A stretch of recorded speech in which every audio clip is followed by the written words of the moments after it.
GST ప్రారంభ వేడుకల్ని బహిష్కరించాలన్న కాంగ్రెస్ వ్యూహం బెడిసికొట్టిందా? విపక్షాలను ఏకతాటిపైకి తేవడంలో ఆ పార్టీ విఫలమైందా అంటే అవుననే వినిపిస్తోంది. పార్లమెంట్ సెంట్రల్ హాల్లో జరిగిన కార్యక్రమానికి పలు ప్రతిపక్ష పార్టీలు హాజరయ్యాయి.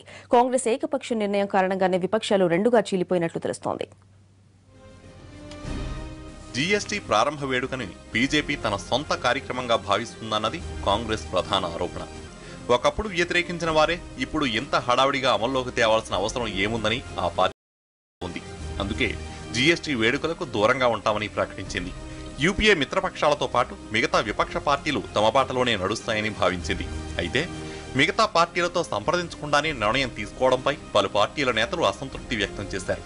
అందుకే కాంగ్రెస్ కు హ్యాండ్ ఇచ్చి కార్యక్రమానికి హాజరయ్యారు. యూపీఏకు కీలక మిత్రపక్షమైన ఎన్సీపీ కూడా కాంగ్రెస్ మాటను కాదని జీఎస్టీ వేడుకలకు హాజరైంది. ప్రఫుల్ పటేల్, తారిక్ అన్వర్ తో కలిసి ఆ పార్టీ చీఫ్ శరద్ పవార్ వచ్చారు. అటు కాంగ్రెస్ తో సన్నిహితంగా ఉంటూ వచ్చిన సమాజ్వాదీ పార్టీ కూడా మనసు మార్చుకుంది. ఎస్పీతో పాటు జేడీఎస్, బీజేడీ పార్టీలు జీఎస్టీ ప్రారంభ కార్యక్రమానికి హాజరయ్యాయి.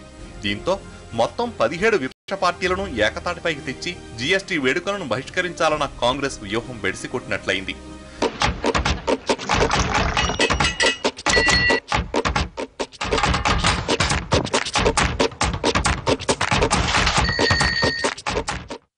కాంగ్రెస్ తో పాటు తృణమూల్ కాంగ్రెస్, వామపక్షాలు, డీఎంకే, బీఎస్పీ, ఆర్జేడీ పార్టీలు జీఎస్టీ ఆరంభ వేడుకలకు దూరంగా ఉన్నాయి. అటు జీఎస్టీ వేడుకలను తమాషాగా అభివర్ణించారు రాహుల్ గాంధీ. అటు చేనేత రంగానికి జీఎస్టీ నుంచి మినహాయింపు ఇవ్వాలంటూ పార్లమెంటు గాంధీ విగ్రహం వద్ద కాంగ్రెస్ ఎంపీ రాపోలు ఆనంద్ భాస్కర్ ఆందోళన చేపట్టారు. కాంగ్రెస్ జీఎస్టీ వేడుకలకు దూరంగా ఉండడంపై బీజేపీ మండిపడింది. దేశమంతా సంబరాలు చేసుకుంటుంటే కాంగ్రెస్ కు నచ్చడం లేదని విమర్శించారు కేంద్ర మంత్రి వెంకయ్య నాయుడు.